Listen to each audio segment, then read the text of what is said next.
যারা দেখলে আল্লাহর কথা মনে পড়ে, যাদের কথা তাদের দেখলে রাসূলের কথা মনে পড়ে, যাদেরকে দেখলে পরকালের কথা মনে হয়, ওই সমস্ত মানুষদের দ্বারে তোমরা যাও। কার আদেশ? আল্লাহ পাকের আদেশ। কার আদেশ? আল্লাহ পাকের আদেশ।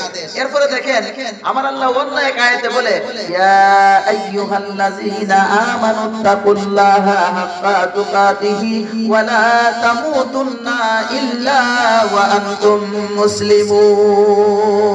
সূরা আল্লাহু আকবার। আল্লাহ ঈমানদারদের ডাক দেয়, ভয় করার কথা বলে, ভয় করার মতো ভয় করো, আর তোমরা মৃত্যুবরণ করো না মুসলমান না হইয়া। এবার আসেন, একটা মানুষ দুইবার জন্মগ্রহণ করে, কতবার? আমার কথা কি আপনারা বুঝতেছেন? একটা মানুষ কয়বার জন্মগ্রহণ করে? দুইবার জন্মগ্রহণ করে। প্রথমবার জন্মগ্রহণ করে মায়ের গর্ভ থেকে পৃথিবীতে আসে যখন, এক নম্বর জন্ম।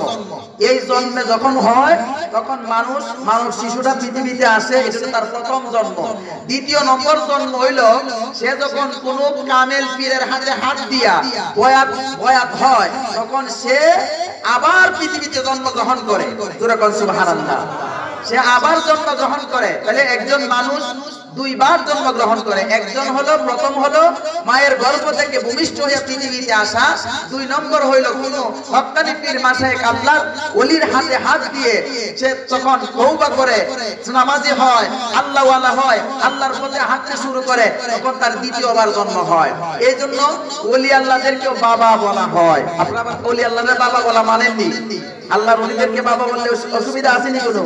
আল উস্তাদু, হাদিস শরীফে আছে, আল উস্তাদু কাল আবে, আল উস্তাদু কাল আবে। একজন শিক্ষক, আমার একজন উস্তাদ, তিনি যেন আমার বাবার মতো। তিনি কি? তিনি আমার বাবার মতো।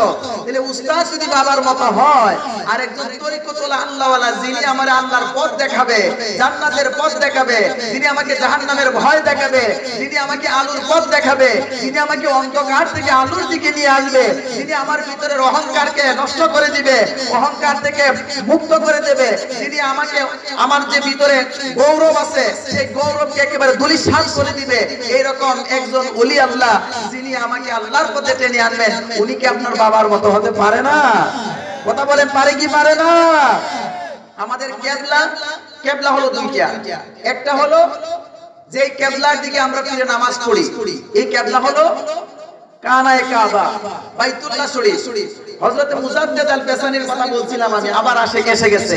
হযরত মুজাদ্দেদ আল পেসানি রাদিয়াল্লাহু তাআলা আনহু প্রায় সময় মনে মনে ভাবতেন যে আমি যদি হজ্জে যাইতে পারতাম, বাইতুল্লাহ যাইতে পারতাম, কাবা শরীফ তাওয়াফ করতে পারতাম। আপনাদের মনে স্বাদ আসেনি? ওয়াজ তো হুজুরে করবে, আমি শুধু একটু সময় কাটাইতেছি আপনাদের সাথে। কষ্ট হচ্ছে না তো? আমার কথা বুঝতেছেন তো? ইখলাসের সাথে বসেন, মনটাকে ক্লিয়ার করে বসেন, ভালো লাগবে। আর মনে যদি আযর থাকে, মনে যদি সন্দেহ থাকে, ভালো লাগবে না। কথা বলে ঠিক কি না? বাবারা, আমার ভাইয়েরা, হযরত মুজাদ্দেদ আল পেসানি রাদিয়াল্লাহু তাআলা আনহু বাইতুল্লাহ জিয়ারত করার সাথ তার মনে উঠলো। উঠতে দেরি হয়েছে, মুরাকাবার মধ্যে যখন বসে গেছে, তখন তিনি দেখে যে বাইতুল্লাহ শরীফ ওনার সামনে। এত আস্তে কইলেন নি? উনি মুরাকাবার হালতে বসে আছেন। হযরত মুজাদ্দেদ আল পেসানি বাইতুল্লাহ যাওয়ার বড় শখ, বাইতুল্লাহ দেখার বড় শখ, বাইতুল্লাহ তাওয়াফের বড় শখ। উনি তখন দেখতেছে বাইতুল্লাহ শরীফ ওনার সামনে, আর উনি নামাজ পড়তেছে বাইতুল্লাহর দিকে। আর উনার সামনে পৃথিবীর সমস্ত মানুষগুলি উনার দিকে ফিরে ফিরে নামাজ পড়তেছে, উনার দিকে ফিরে ফিরে নামাজ পড়তেছে। তখন উনি মুরাকাবার মধ্যে ভালো নজর করে দেখে, হাই রে হাই, উনি কিন্তু আল্লাহর রাসূলের দ্বীনকে পুনরুজ্জীবিত করেছেন, এই জন্য উনাকে সংস্কারক বলা হয়। এই মুজাদ্দেদ আল পেসানি বলে, আমারে সেজদা করে, কোন পীরকে সেজদা করন যায়, মাজারে সেজদা করন যায়, গাছরে সেজদা করন যায়?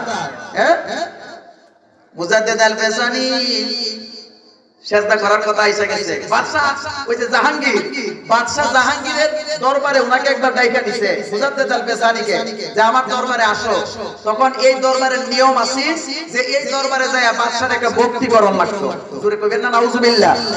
ভক্তি করা লাগে, সেজদা করা লাগে বাদশারে।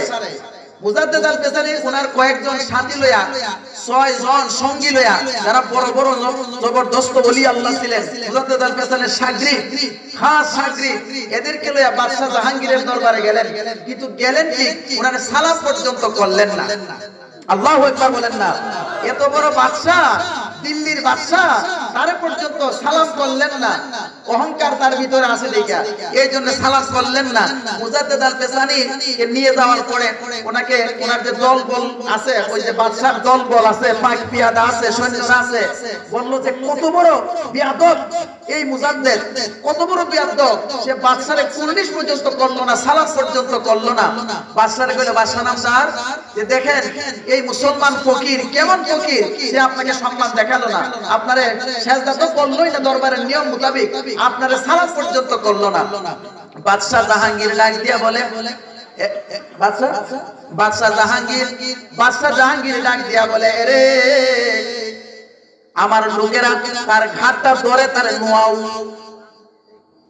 তার আমার ঘাটটা ধরে তার গাটটা ধরে নোয়াইয়া দাও সে যেন আমারে সেজদা করছে না তার গাটটা নোয়াও কিন্তু এরা কয়েকজনে মিলেও মুজাদ্দেদ আল পেসানিকে ঘাড় নোয়াতে চেষ্টা করলো মুজাদ্দেদ আল পেসানির গাল তিল পরিমাণ নোয়াইতে পারলো না জোরে কন্যা সুবহানাল্লাহ তাহলে এই শক্তি এই ক্ষমতা এই শক্ত করে দিয়েছেন কে আল্লাহ কে দিয়েছেন আল্লাহ দিয়েছেন আল্লাহ দিয়েছেন তারপর তার ঘাড় নোয়াতে পারলো না তাহলে যিনি এরকম শেষ পর্যন্ত এই মুহূর্তে তার জন্য একটা পটক বানাইলো এই কয়েক মানে মিনিটের ভিতরে একটা পটক একটা গেট বানাইছে যে গেটটা দিয়ে বাদশা জাহাঙ্গীরের দরবারে যাওয়ার জন্য মানে দরবারে আছে ওখান থেকে সে চেয়ারে যায় বসবে একটা কুরসিতে বসবে বসার জন্য গেটটা বানাইলো যে গেটে যাওয়ার সময় সেজন্য মাথাটা নোয়া যায় আকবরের দরবারের কথা আছে এটা আরো আছে আমি যেটা বলতেছি বাদশা জাহাঙ্গীর আকবরের ছেলে হলো বাদশা জাহাঙ্গীর এই বাদশা জাহাঙ্গীরও মুজাদ্দেদ আল পেসানির বিরুদ্ধে আচরণ করছে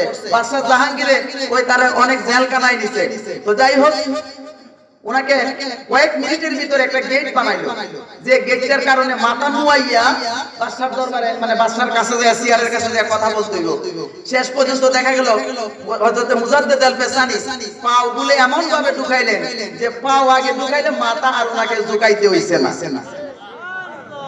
দেখছেন নি তাহলে আমরা মানুষ যারা আল্লাহ ছাড়া কারো কাছে মাথা নত করতে পারি না আল্লাহ ছাড়া কারো কাছে আমরা মাথা নত করতে পারি না আমরা মাথা নত করব শুধুমাত্র কার কাছে আওয়াজ দিয়ে বলেন কার কাছে আমরা আল্লাহর কাছে মাথা নত করব মাজারে যাব জিয়ারত করব কিন্তু আমরা সিজদা করব না কথা বলেন ঠিক কি না আমরা সিজদা করব না আমরা মাজার পূজা করি না আমরা মাজারে যাইয়া মাজারের ওলি আল্লাহর উসিলা নিয়ে আল্লাহর কাছে দোয়া করি কথা বল ঠিক কি না বাবারা আমার ভাইয়েরা মুজাদ্দেদ আল পেসানি দেখতেছে পৃথিবীর মানুষগুলা মুজাদ্দেদ আল পেসানির দিকে মাথা নোয়াইয়া সিজদা করতেছে নামাজ পড়তেছে মুজাদ্দেদ আল পেসানি ভাবতেছে যে আমারে মানুষ কেন সিজদা করতেছে আমার তো সিজদা করার কথা না আমার তো সিজদা করতে পারে না সিজদা তো করার একমাত্র মাধ্যম হলো মানে পাওয়ার উপযুক্ত হলো আল্লাহ আল্লাহকে সিজদা করার কথা আমারে কেন সিজদা করতেছে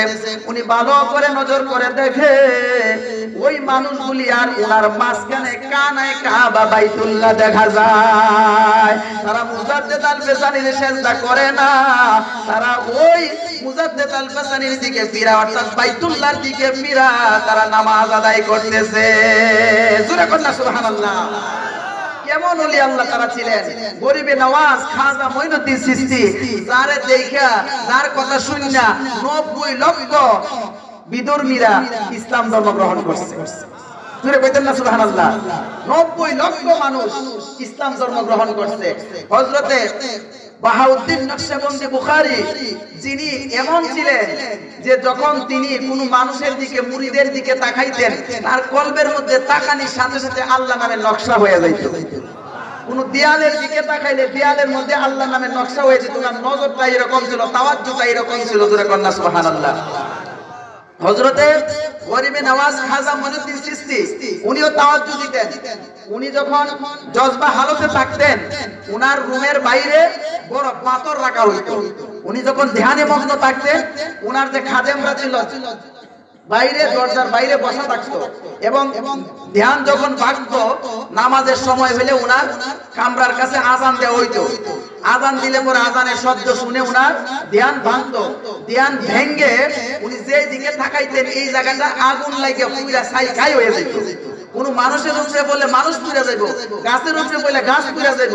এই জন্য উনার ধ্যান ভাঙ্গার পরে এক জায়গাটার মধ্যে পাথর রাখতো, এই পাথরের দিকে যাতে ধ্যানটা পড়ে, নজরটা পাথরের উপরে পড়ে। নারে তাকবীর, আল্লাহু আকবার, নারে রিসালাত, প্রধান অতিথির আগমন, মুজাদ্দিদি হুজুরের আগমন, নারে তাকবীর, নারে রিসালাত, ইয়া রাসূলুল্লাহ, আহলে সুন্নাত ওয়াল জামাত জিন্দাবাদ জিন্দাবাদ। প্রধান অতিথির আগমন, স্বাগত। হাসানুল হক মুজাদ্দিদি হুজুরের আগমন, শুভেচ্ছার স্বাগত। শ্রেষ্ঠ ইমামের আগমন, শুভেচ্ছার স্বাগত।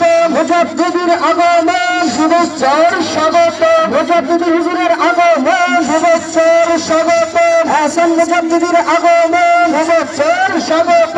প্রধান অতিথির আগমন, শুভেচ্ছার স্বাগত। এই মাহফিলের পক্ষ থেকে লাল গোলাপি শুভেচ্ছা, এই মাহফিলের পক্ষ থেকে লাল গোলাপি শুভেচ্ছা।